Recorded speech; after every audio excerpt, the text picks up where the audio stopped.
après-midi, j'ai voulu faire une petite sieste.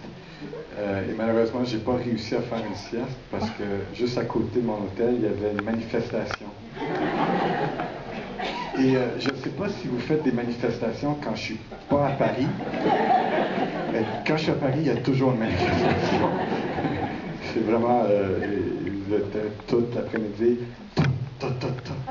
On en a marre. On en a marre.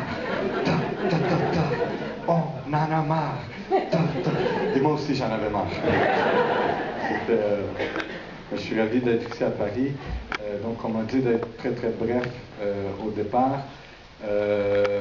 Parce que après la projection, après le générique, qui est éternel. Vraiment, les longs, on a mis tout le monde. On a nommé Montréal au complet. Mais après le générique, on va faire un débat où on va pouvoir parler des thèmes du film, de la fabrication du film, de ma vie personnelle. J'espère. Et voilà, donc je suis vraiment ravi. C'est vraiment la première projection en France. Donc j'espère que vous allez apprécier. Je suis ravi d'être ici. Donc bon cinéma. Donc le film que vous allez voir ce soir, Le sens de l'humour, c'est une comédie. C'est la grande comédie de l'été. Au Québec, à chaque année, il y a toujours comme ça, au mois de juillet, une comédie populaire qui prend l'affiche sur nos écrans. Et souvent, Émile Gaudreau la réalise, parce que c'est un peu notre grand maître de la comédie au Québec. Donc peut-être que certains d'entre vous avez vu il y a quelques années, je ne sais pas si c'était l'an dernier ou il y a 2 ans, De Père en flic, qui était un film, oui, vous l'avez vu, donc qui était un film réalisé aussi par Émile, qui était scénarisé par Yann Lauzon. Ce film-là, Émile l'a scénarisé, l'a co-scénarisé, donc c'est à partir d'une de ses idées, et met en vedette trois monstres sacrés au Québec, 3 monstres sacrés de l'humour. Michel Côté, qui est un grand comédien qu'on a vu dans plusieurs films au cours des 30 dernières années, qui est une figure connue. Peut-être même que vous l'avez déjà vu dans quelques films, entre autres Piché, son dernier grand film. Louis-José Hood, qui était de l'aventure de Père en flic, qui jouait le fils.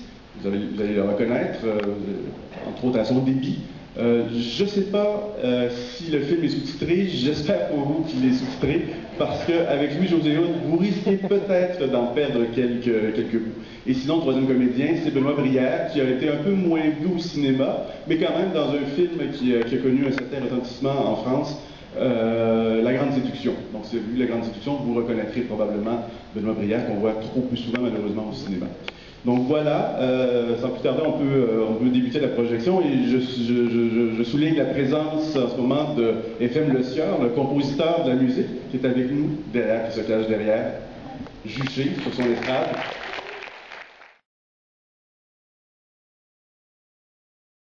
Un sujet qu'on n'a pas énormément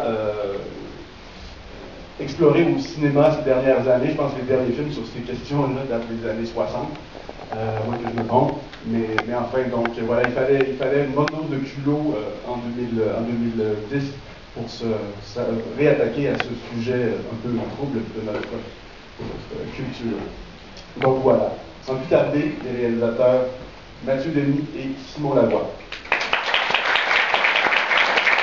C'est vraiment gentil, la Semaine du cinéma québécois à Paris, que nous avons invité pour nous présenter ce film. C'est la première fois qu'il est présenté en territoire français, si je ne m'abuse. Et enfin, on est très, très anxieux, curieux d'avoir vos réactions.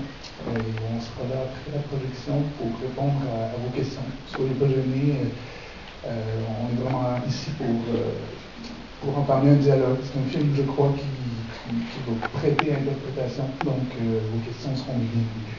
Merci. Merci de nous accueillir. Comme disait Simon, on est très content d'être ici pour présenter le film ce soir. En fait, 2 mots peut-être très rapidement sur le film. Quand on a entrepris d'écrire et de réaliser ce film-là, en fait, on avait ressenti le besoin de témoigner, en fait, du monde dans lequel on vit. Évidemment, le monde dans lequel on vit, c'est Montréal au Québec. Donc, c'est un film qui a un aspect très,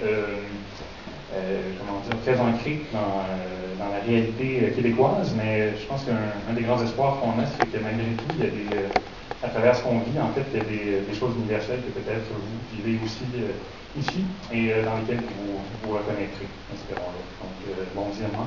Merci d'être là, parce que vraiment, on est content que vous soyez là pour voir le film. J'espère entendre vos questions, commentaires à la fin de ce visionnement. Bonne projection.